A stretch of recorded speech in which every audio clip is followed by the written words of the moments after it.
Okay, second time is the charm. Hello guitar pedals, my name is Nkosi, and today I'm doing my 2023 rig rundown. I almost didn't make it this year, like I have not made it the previous years, but I'm actually the one who requested of the mods that we do it this year, and so I wanted to make sure to get my video in.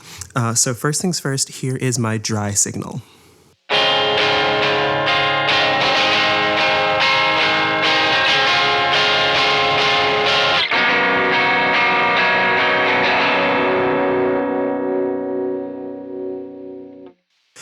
And so in post there, you'll have noticed that in between that, that small phrase, I just flipped between two different sounds. And I'm going to get into that a little later. It has to do with how I'm using the DLX for recording and potential live use, and also what that little pedal next to the HX effects is for. So right now I'm running my Jazzmaster, which has a Novak Telemaster pickup in the bridge and an Avery 65 reissue in the neck. So bridge pickup, neck pickup, sounds like a Jazzmaster. The middle position is wired out of phase like a Telecaster. And this is also true of the rhythm circuit. So it's a pretty versatile guitar, kind of can get sounds that like neither a Tele nor a Jazzmaster could get on their own in their standard configurations. I've had it for, I think going on 5 years now. Really, really like it. It's kind of become one of my main two guitars that I actually use when I am playing and recording. So we're actually going to start at the end of the chain and then jump right back to the beginning. And that is because I am running ampless. I am running a stereo ampless setup with DI capabilities, as well as the ability to run directly to a power amp using the wonderful, really, really feature-packed and pretty damn good sounding Simplifier DLX that's right there on the top, at the end of the top bridge of my pedal board. And so you'll see either now in this shot or in B-roll that I'm running both the 1/4 inch and XLR outs. The 1/4 inch outs are right now running to, in the UA console on my computer, they're running into a Friedman amp sim with the preamp section turned off. So I'm just using that as an IR loader. So I'm going to have a little clip right now where I'm playing the IR loader sounds, just like in my headphones, and I'll also put that in post.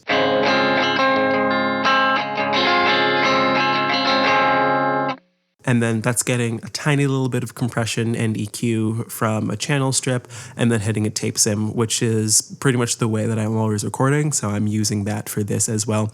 And then the XLR outs, which always have the cab sim on the DLX going on them, are running into a Neve preamp and then that same EQ and compression and then tape sim, and they sound like this.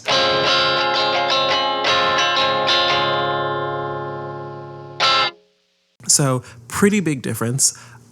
Overall, I can definitely say that I much prefer using an IR loader. However, the reason that I went with this unit wasn't to necessarily use IRs unless I'm recording, but it's because those 1/4 inch outputs can, and right now do, have the cab sim bypassed on them, so I can run them into a stereo power amp as I'm doing with the Carbon Mach 100. Not connected right now, but when it is, I can quite literally just plug 2 different speaker cables into 2 different actual guitar cabinets and have a fully real world amp setup, a stereo amp setup with dual effects loops on just one pedal board.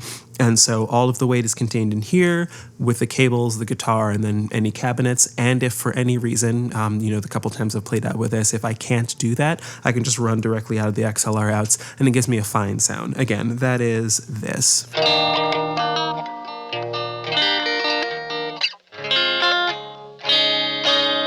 So it can be a little anemic, but in, like a band mixer with a lot of effects going onto it, it doesn't really matter. Speaking of effects, let's actually go ahead and jump back to the very, very beginning. I have a little patch bay that I got from Bright Onion many, many years ago that has served me really well. And so what's happening is the guitar is coming, mono into the patch bay, and the very first thing it hits is the Jackson Audio Bloom, which is a compressor, EQ, and boost. And that sounds like this. Here is again the dry signal.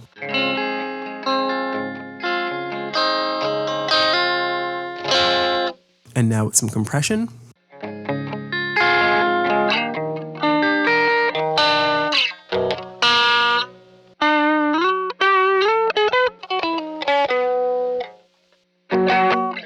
compression and EQ.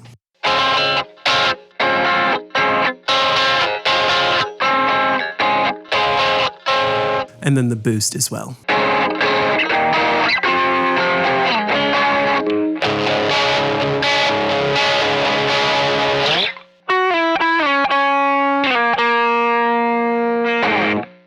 So that sounds pretty good. You'll see that I am using the HX effects as a MIDI controller for that.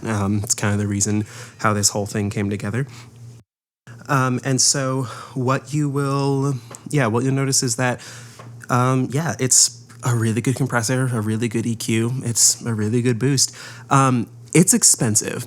I did not pay full price for it. I would not have paid full price for it, but I was able to get the version 2, which has MIDI instead of the really stupidly implemented sidechain feature in the version 1.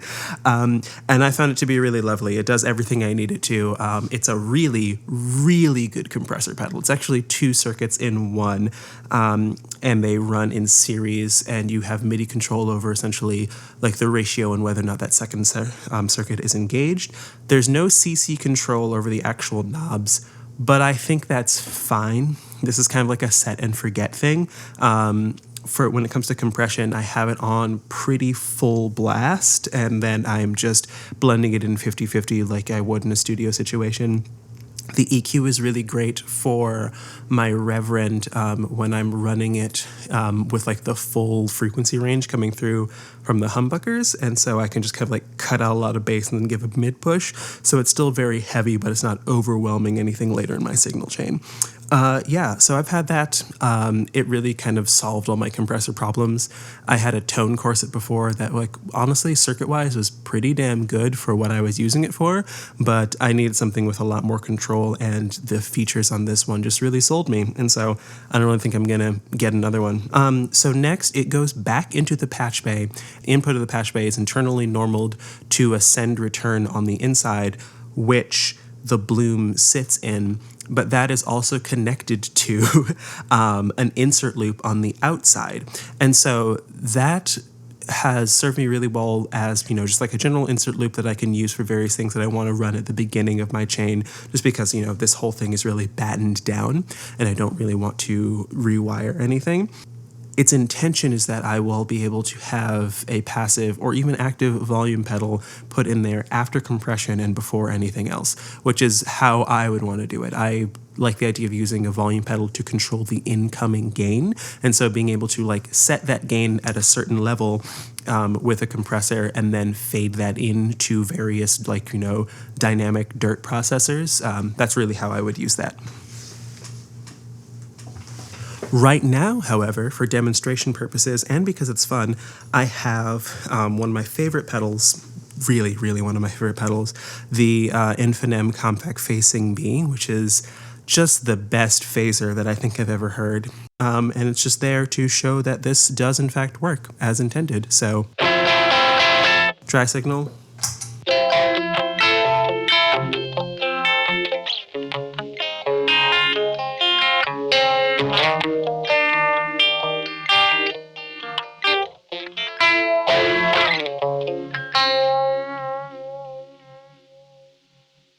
And a great phasing sound.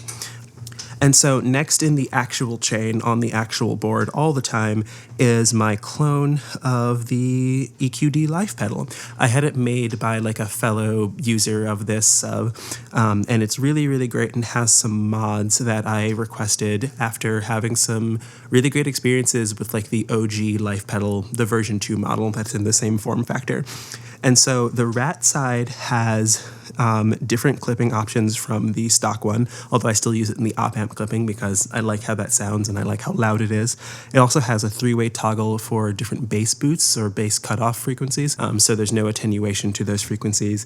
And really critically importantly, after the Rat, which of course comes after the octave, the Rat circuit has a clean blend, which is just letting in all of the dry signal. And so that, to me, kind of like having blendable distortion, I think has been what has made me enjoy most distortion sounds. Messing with the LS2 for a couple of years with various circuits really kind of clued me into how good things can sound when they are not on full blast all the time. And so again, here's the dry signal. And so here is the distortion side.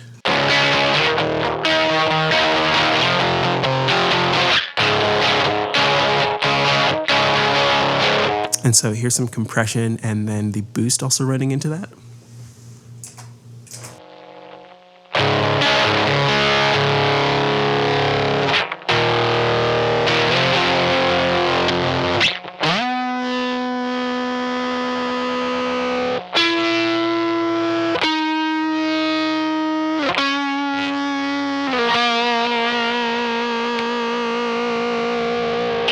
I'm able to get like a really smooth and very full-on level of compression and sustain without actually having like insane amounts of volume, and also I can vary the actual saturation. And so that's been really important to me. And so I use the Rat side honestly as like a fuzz for leads. All the stuff that I've recorded over the past year or so has had this really, really prominently going to like space echoes. Like this.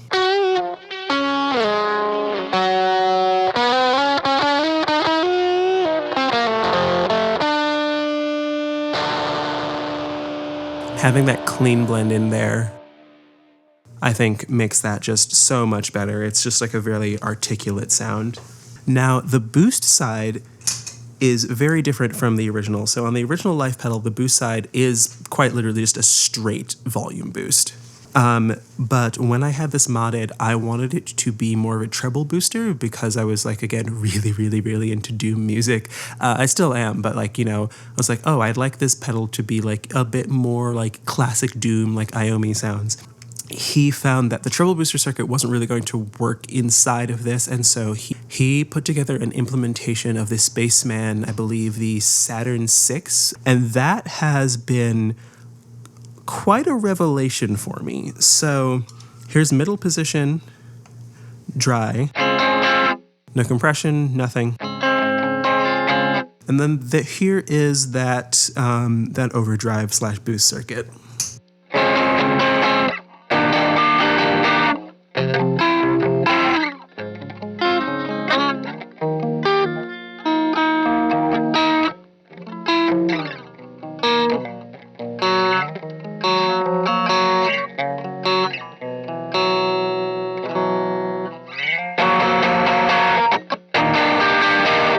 So that's just about one of the most dynamic overdrive distortion sounds that I've ever really heard out of a guitar pedal. I had the Mini for a while. This feels really similar to that. I don't know, just these two together, once I started using it more as, you know, like an overdrive, like an actual gain stage as opposed to just a volume boost, I began to enjoy it a lot more, and I found it to be really useful for rhythm sounds in particular. And so typically I will have that on with the next pedal in the chain, which is one of my most, honestly, all of these are important. As you can see, I actually don't have a lot of pedals on this, and so kind of I've had to maximize all of my choices. The next one is something that I've had for about 4 years now, maybe 4.5. It was a present from my good friend Max, whose channel you should definitely check out. Which is the Model FET. So this is the version 3 before the enclosure changed, and it sounds like this with nothing else.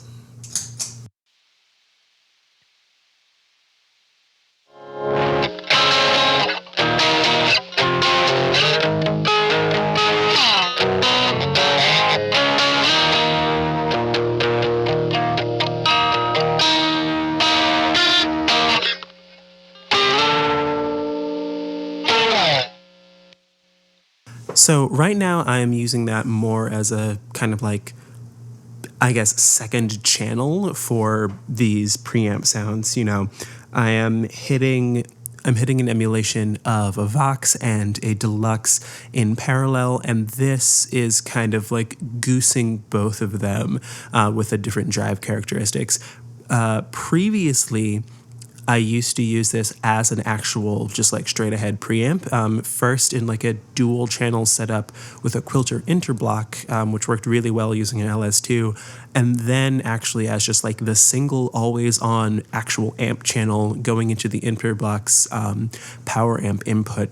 And this thing responds better than several actual high-end tube amps I have had the pleasure of using. It is so critical to the sound of everything that I am always doing now. And so it gets pegged a lot as a doom box, but again, right now it's just being like a really good drive, a really good like amp-like drive. And yeah, it just like changes the characteristics of everything that I'm doing to just, you know, feeling better. It's like a sound goodizer, you know? That's nothing. A pretty good sound. A sound I'm very happy with. Very chimey and indie. Really bright with the bridge pickup. Very saturated with the neck pickup. And then that same thing with the Model Fet.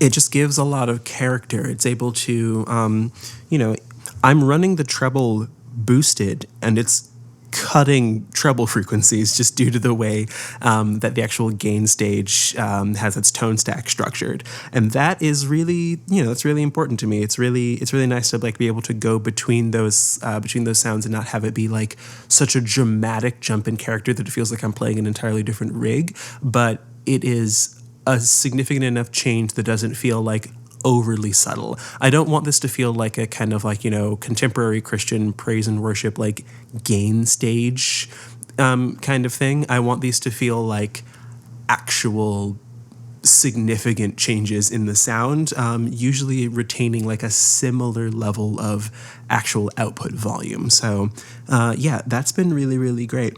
I'm going to have it on probably for the rest of this rundown just because I use it almost all the time. I very, very, very, very rarely do I have that off. And so those are the two mono pedals, and then it hits the HX effects, from which point it splits into stereo. And so here's how I have that routed. I'm going to give you that little rundown before I actually play anything because it is important to understand what is going on.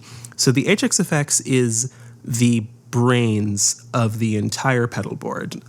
It is the signal router. It is where the vast majority of the actual like effects processing happens. It's also the MIDI controller for the 3 pedals on the top, as well as my tuner, you know? So I go mono in.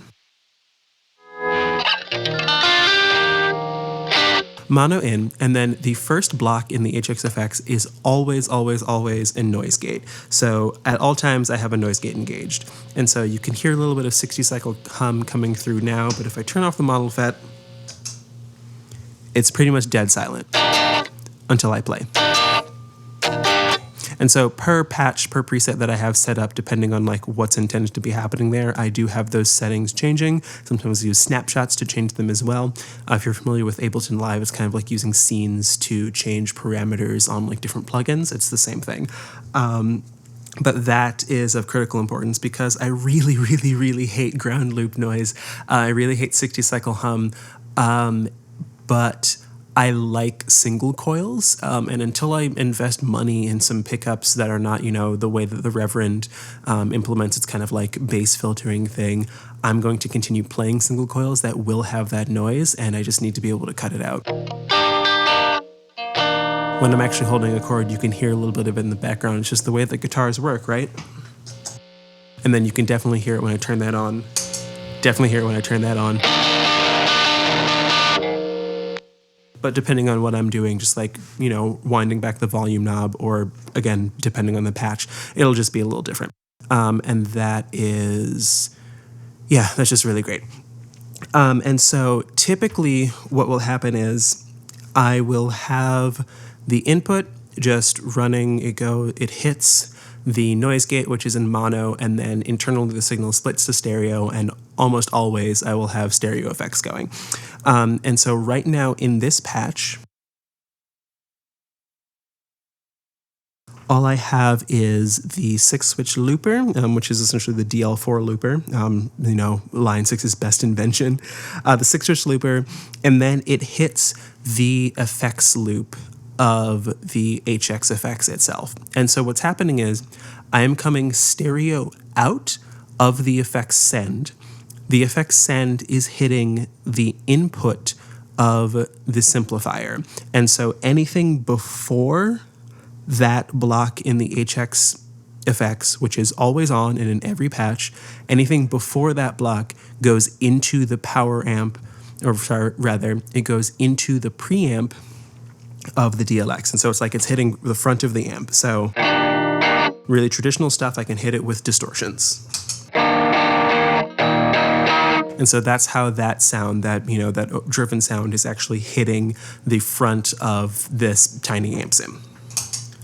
Then, on the Simplifier DLX, the stereo effects send is being sent into the Tensor, stereo into the Tensor, stereo into the DD-500, and then stereo into the return of the HX effects. So what's happening after that block is it's being sent out to the front of the amp, and then from the amp is going through the Tensor and the DD-500, and then returning back into the HX effects for any further processing.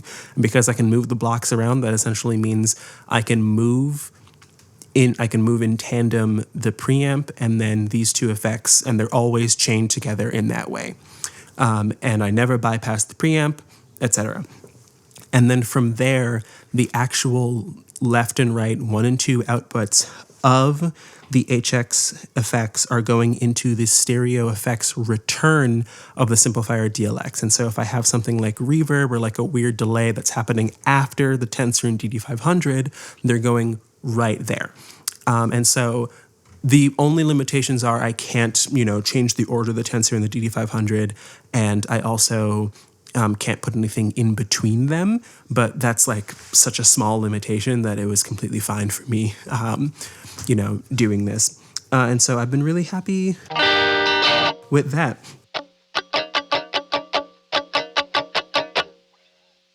And so let's talk about the things that actually happen outside of the HX effects for now, just because everything that's going on in there and the DD-500 is like really, really, really complicated. But I've written so many essay length posts on the DD-500 that I feel really confident in, just kind of like linking some below. So the Tensor is a Tensor. I've recently gotten into using the MIDI implementation, so I'm saving a lot of patches and kind of like doing various like weird looping functions with it. But I'm sure that many people who are watching this video are familiar with this pedal. It sounds like this. Here's the dry signal.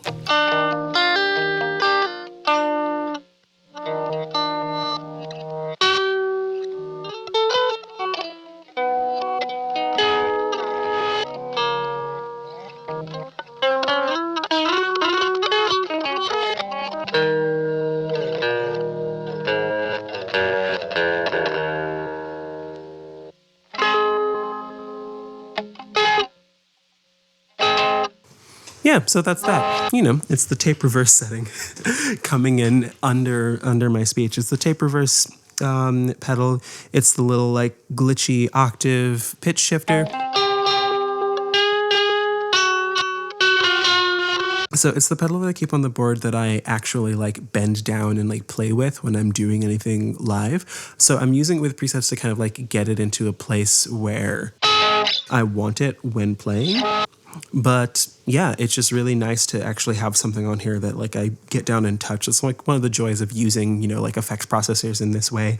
And everything else is either like so dialed in or like so set and forget, or using various like really, really specific patches and presets and settings, that I really wanted something that could give me that like visceral like joy and pleasure of like, making music with a tool that you go and touch that isn't just the actual guitar itself. I have had this for a number of years. I think I bought it, I bought it early 2020, like right when the pandemic first started, as like a gift to myself since I knew I was going to be inside for so long. I really, really love this thing. It can do so much, which I will show in a little. The only time I've ever even thought about not having it is when I first became aware of the Kenotone ribbons, which kind of does a lot of the things that the Tensor does in like various different ways, and also has like a lot more going on under the hood. But the reason I keep the Tensor is because it is so immediate and like honestly quite limited in what it actually does, and that to me is really valuable. I don't want to mess with like shift settings while I'm using it. I just want to be able to like turn knobs and have the sound get really weird. Again, I will show that in a second, but yeah, that's what that's for. And so then is my all-time favorite, the pedal that got me into guitar pedals, the Boss DD-500. I love this thing. I could go on and might actually go on for well over an hour, maybe several hours, about why this is one of the best pedals ever made. I think it's up there with something like the UD-2000, the Alan Holdsworth like multi-tap delay from the early 2000s. I think it is like really kind of like gunning for the Zoya, even though it came out before that, gunning for the Bebo. So right now I have some parallel space echoes.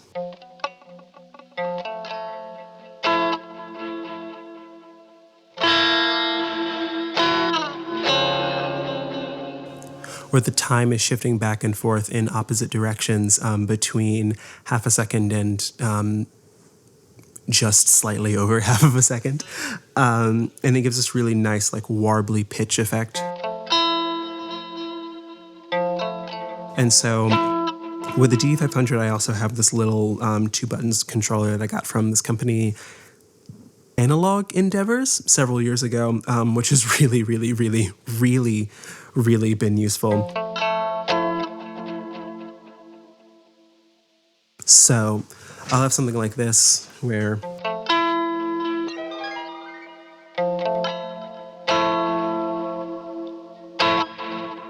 this is a momentary switch that changes the actual note division that the time is cycling through.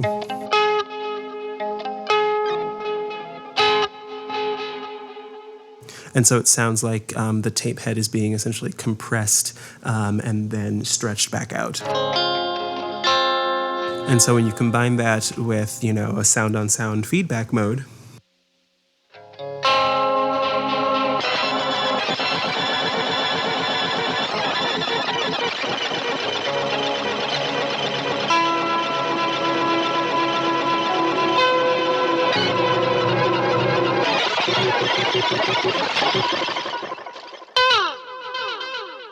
you can get things like that. And then in this patch, I have the tap control switch set to change the model. So I believe right now we're hearing Space Echo, and I think the other one is an Echo Rec. Yeah, it's like that little drum delay.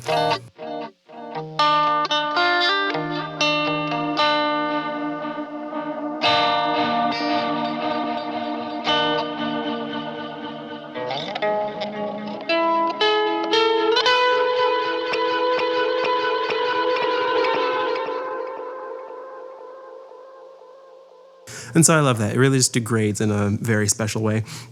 But that's actually all I'm going to show of the DD-500 solo for right now, because there is so much in there.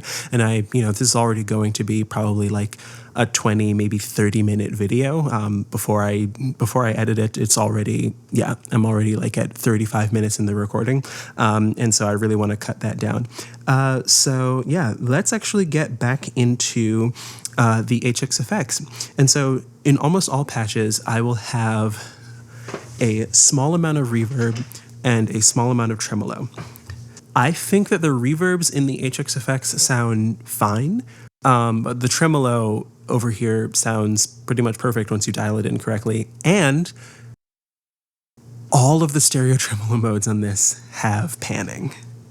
That's very important to me. And so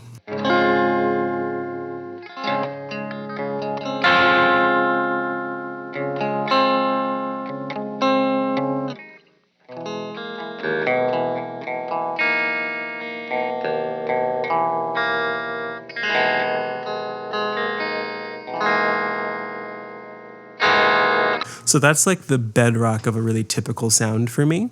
Another thing that I might add in again is the model FET.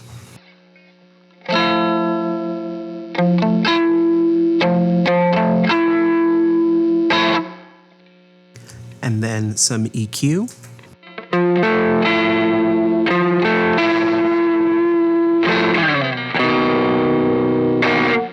Not typically though. Typically it's this compression.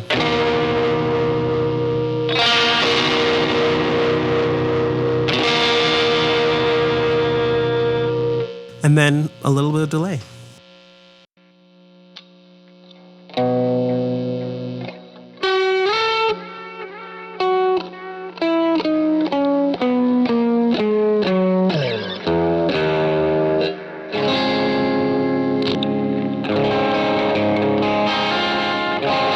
So if you take out the model FET, make it a little less dirty.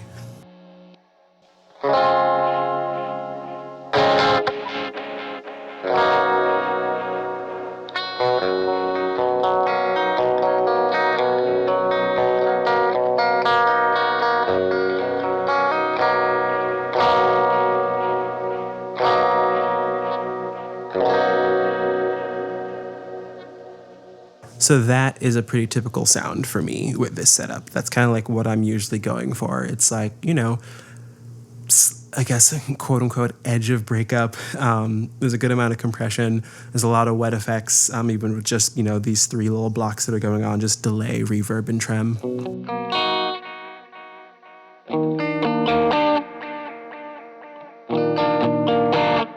And it's decently touch sensitive, so if I dig in, especially with the compression, it's really going to break up the preamp sound. Not my favorite kind of breakup, but you know, it's there. And so let's actually get into an actual patch that I have put together, something I would actually use when recording or for like writing purposes. Again, the HX Effects controls pretty much everything on this board apart from these two dirt pedals and whatever's in the insert loop. And so I have a lot of flexibility. And so, for example, I can pull up like a really shoegazy sound. That sounds like this.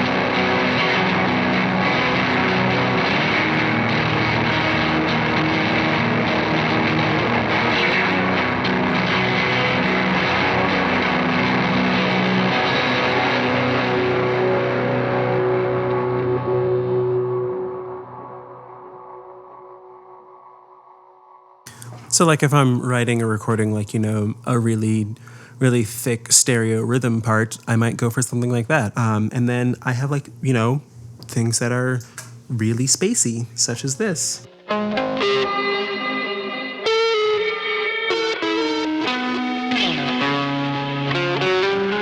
So yeah, super modulated. Reverses and slapbacks happening at the same time.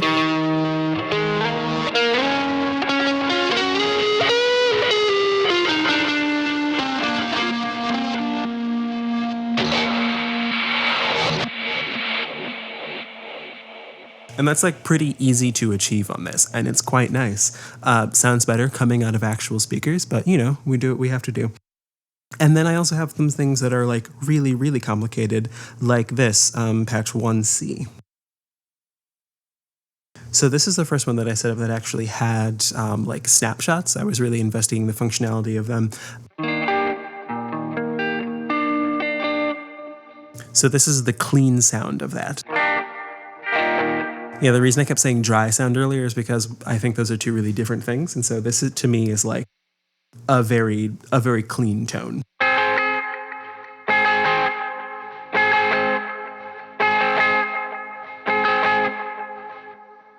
Nice little, you know, like what, like 3 repeat digital delay.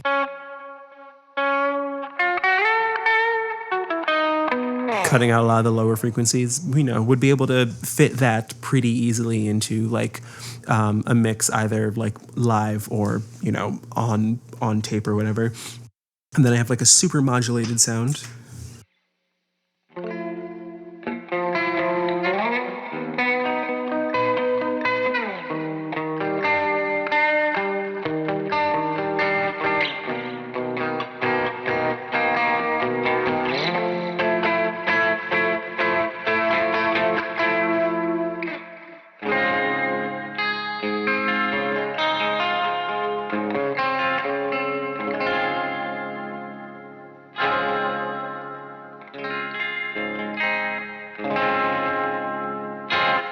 Yeah, like a weird, highly specific, kind of like Alan Holdsworth style chorus coming from the DD-500. Good amount of compression, changed up the reverb length.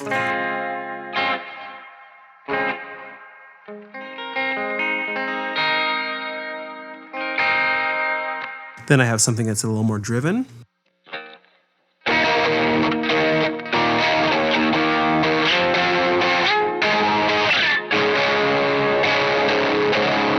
It's actually using one of the distortions inside of the Matrix effects, which I find to be really, really good, especially in front of like an actual amp.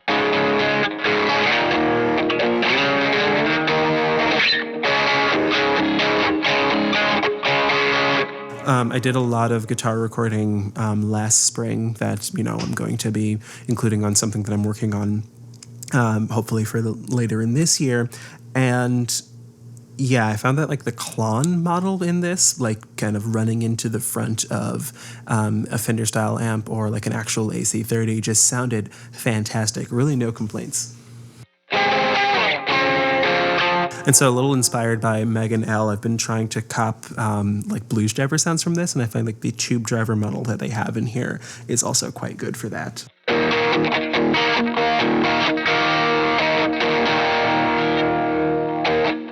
And then I have this kind of like weird ambient sound, which is actually using, of all things, the acoustic simulator. I used to have a Boss AC3, and it doesn't sound good, but it sounds very weird in a way that like I really, really, really enjoy. And I'm glad to have it again in here because it kind of like, it puts together like very odd sounds that I think are useful for what I do.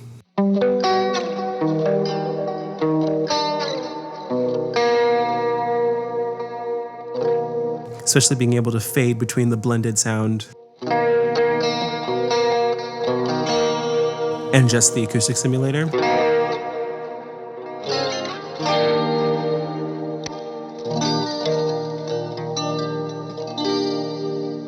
That doesn't sound like an acoustic guitar. It sounds like a fake acoustic guitar.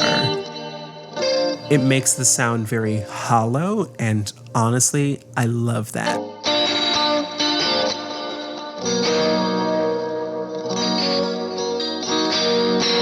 And I really love being able to blend it in this way.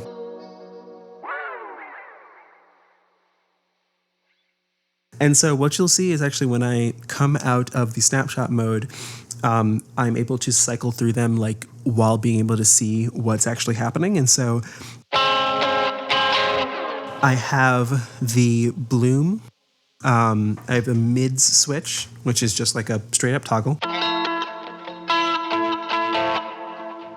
The distortion turns on, if I remember correctly, both the boost in here and the tube driver.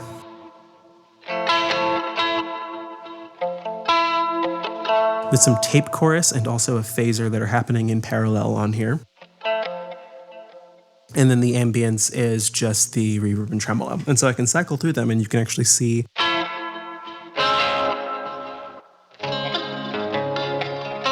in addition to the patch changes that are happening on the Tensor and the DD-500, I'm able to just kind of cycle through sounds.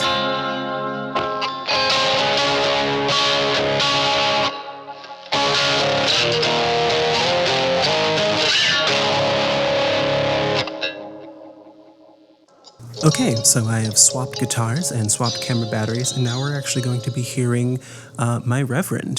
This is the Jen Wasner signature model. It is one of my favorite guitars. It's also maybe the most affordable Reverend. So here's what that sounds like, with a bunch of effects on it. It's okay, we're gonna stay in effect land, so just imagine that was a dry sound. Or just hear effects with the full humbucker.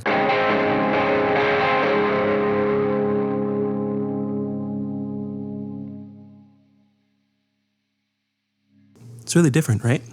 Anyway, so we're going to get a little more weird and esoteric. So I have this patch 2A, which is called Glitch Loop, and I'm going to engage it. So here's how I might actually use this.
So, if I did that correctly, you shouldn't have been able to tell when I actually stopped playing the guitar. That is just fucking fantastic for me. I love that shit. Yeah, there's a ton of stuff that you can do with this whole setup. Honestly, like, I know that many people, for various reasons, like, aren't into multi-effects, but this is not like a normal multi-effect. This is like a pedalboard starter package. Between this and the DD-500, there are so many pedals that, like, I would normally want that I just, like, don't fucking need to get. Like, I just don't need them. Like, I can run a pedal board with just, you know, these like 6 core effects, 4 of which I'm controlling from one pedal, and then I have like a couple distortions because they sound good. I can roll up to like any gig, and I have rolled up to a couple gigs with just this pedal board and a guitar, and that's it. You just need a power cable and a 1/4-inch lead, and you're absolutely fucking good. Yeah, this is this is the whole thing. I use it in a very fun way. I've mostly used it for recording since I put this board together about 2 years ago.